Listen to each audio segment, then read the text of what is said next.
Saudara, pemerintah menyebut generasi muda jadi incaran kelompok teroris untuk menebar teror. Menko Polhukam Mahfud MD menyebut sejumlah pelaku teror yang diamankan memiliki persiapan untuk menebar teror. 23 tersangka terorisme yang ditangkap di Lampung dipindahkan ke Makobrimob Kelapa II, Depok, Jawa Barat. Dari catatan tim Densus 88, 2 dari puluhan tersangka teroris yang ditangkap adalah petinggi kelompok teroris Jamaah Islamiyah yang dikenal ahli membuat senjata dan bom berdaya ledak tinggi. Kewaspadaan akan radikalisme dalam bentuk teror harus terus ditingkatkan semua pihak. BNPT menyebut, saudara, di masa pandemi saat sebagian besar orang mengandalkan aktivitas di rumah dan bergantung dengan perangkat seluler, banyak pelaku teror memanfaatkan media sosial untuk menebar konten radikalisme. Dari data BNPT, selama 2020 sejak beberapa bulan di bulan awal 2020 BNPT telah menangkap 200 lebih tersangka sejak Desember 2020, Februari hingga Desember 2020 bisa Anda lihat di layar. BNPT telah menangkap 200 lebih tersangka pelaku terorisme. Bahkan 30 pelaku diketahui mengajak pihak lain melakukan aktivitas terorisme. Nah, mengapa generasi muda menjadi sasaran para kelompok teroris? Bagaimana membendung bibit-bibit radikalisme yang mudah merasuki ruang-ruang digital kita? Kami bahas seusai tayangan berikut ini. Keberhasilan tim Densus 88 meringkus 23 tersangka kasus terorisme menjadi bukti. Radikalisme dalam bentuk teror masih menjadi ancaman nyata. Puluhan tersangka kasus terorisme ini berhasil diringkus tim Densus 88 dari Lampung dan dibawa ke Jakarta 16 Desember lalu. 2 di antara tersangka adalah petinggi teroris Jamaah Islamiyah, Zulkarnain, dan Taufik Bulaga alias Upik Lawanga yang menjadi otak sejumlah serangan teror bom di tanah air, termasuk bom Bali 1. Densus 88 menangkap 23 tersangka teroris jaringan Jamaah Islamiyah JI di Lampung. Dari 23 tersangka yang diamankan, ada 2 tersangka yang merupakan DPU Polri.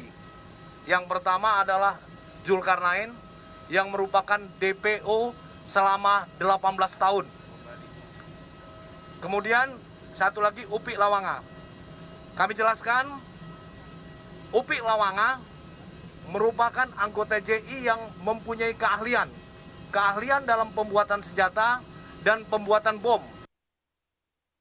Polda Lampung dan Mabes Polri bahkan berhasil membongkar bunker yang diduga digunakan tersangka terorisme Upik Lawanga untuk memproduksi senjata api. Saudara, ini merupakan bunker yang dibuat oleh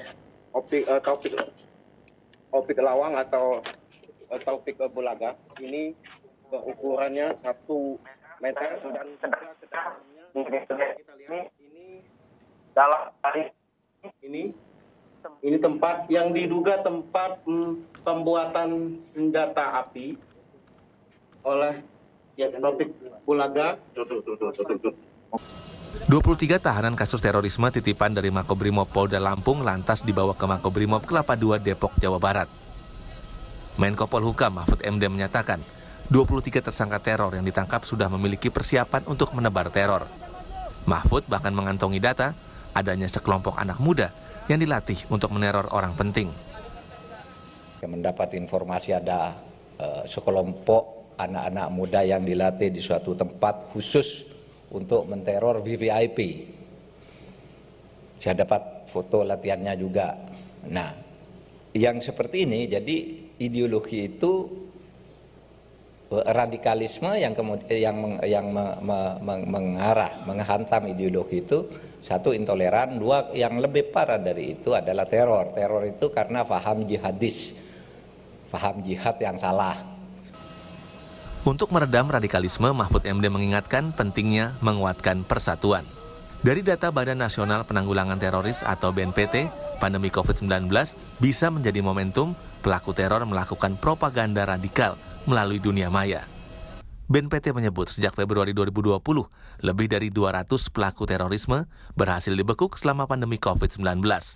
Kewaspadaan masyarakat penting dalam menghadapi segala bibit radikalisme berisi kekerasan dan terorisme. Tim Liputan Kompas TV.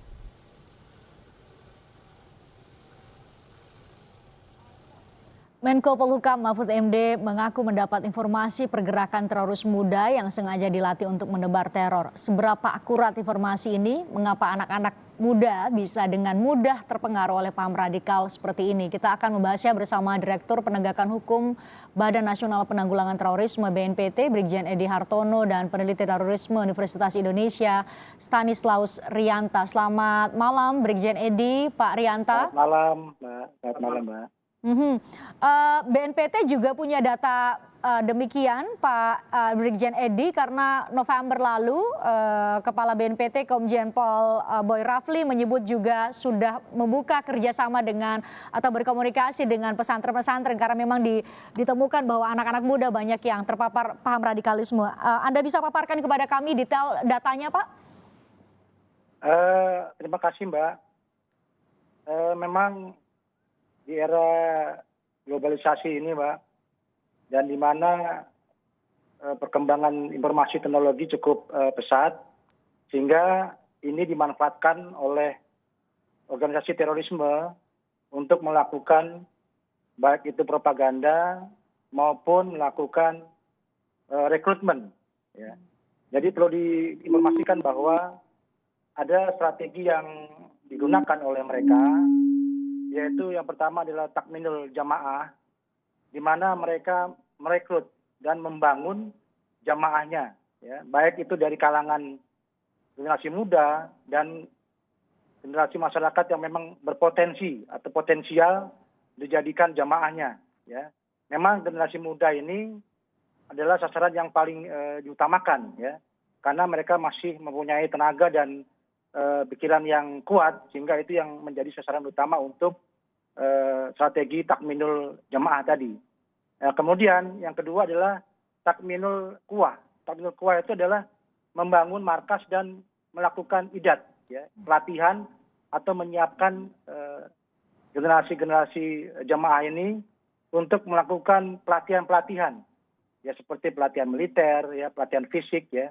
Itu nanti tujuannya adalah untuk melakukan amaliyah, ya. Jadi mereka sudah melakukan beberapa kegiatan, makanya oleh sebab itu BNPT yang mempunyai tugas melakukan pencegahan, yaitu melakukan kesiapsiagaan nasional, kontraradikalisasi dan deradikalisasi, termasuk mengkoordinasikan aparat penegak hukum.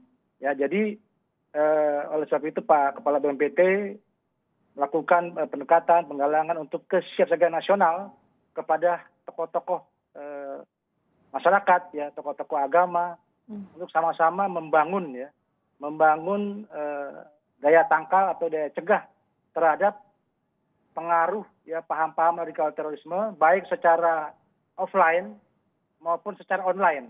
Nah, justru inilah yang online ini yang memang kami pemerintah melakukan kerjasama termasuk dengan Kominfo, ya, dengan PPATK, dengan jajaran intelijen untuk mereduksi paham-paham radikal terorisme yang ada di cyberspace atau di daerah media sosial. Begitu, Mbak. Caranya seperti apa dengan mendeteksi website-website atau media-media sosial yang digunakan untuk menyebarkan paham terorisme atau seperti apa teknisnya? Bisa Anda jelaskan kepada kami? Ya, tentunya BNPT sesuai dengan tugas dan fungsinya di Undang-Undang Nomor 5 2018, di mana kami memang selalu bekerjasama dengan kementerian lembaga terkait, ya, khususnya ketika untuk memonitor, ya, konten-konten radikal, apalagi yang mengarah kepada radikal terorisme, tentunya kami akan melakukan upaya filterisasi, ya, supaya doktrin-doktrin atau paham-paham yang terdapat di dalam media sosial ini bisa take down, ya. Jadi kami terus melakukan upaya pencekalan konteksnya dalam konteks konten, ya, sehingga narasi-narasi yang dibangun mereka itu tidak menyebar, ya, terlalu menyebar. Kemudian juga kita melakukan kontra narasi, ya, memberikan narasi-narasi yang memang benar dengan menggunakan tokoh-tokoh ulama yang menyampaikan pesan supaya apa yang dipahami bahwa ini adalah salah, gitu. Pak Rianta, ini disampaikan Menko Polhukam secara terbuka kepada publik bahwa banyak sekali ada anak-anak muda yang terpapar paham radikalisme. Anda melihatnya bagaimana? Pemuda lewat media sosial tadi disampaikan oleh Brigjen Edi paling muda karena mereka paling ramah, paling mengenal media sosial saat ini sehingga mereka lah yang disasar, atau ada faktor lain, Pak Rianta? Ya, ini kan bukan fenomena baru. Tahun 9 yang lalu jadi juga bom Mario inisial DDP 8 tahun. Jadi memang sudah sejak lama teror ini akan bahkan ISIS itu anak-anak. Jadi memang kalau di DI tidak diperlakukan sebagai korban pertemuan umum perjuangan Islamiyah itu ada klausul yang menyatakan bahwa yang berhak melakukan jihad laki-laki akibat. Nah, memang remaja digunakan oleh ISIS. Kalau banyak digunakan oleh ISIS lebih kejam lagi, seperti JAD, dia menggunakan anak-anak, seperti kasus di Surabaya dan lain. Nah, bedanya untuk pelaku ini biasanya dari keluarga yang broken home, lalu dia menemukan kelompok. Kalau anak-anak melakukan ini, biasanya dia mengikuti orang tuanya.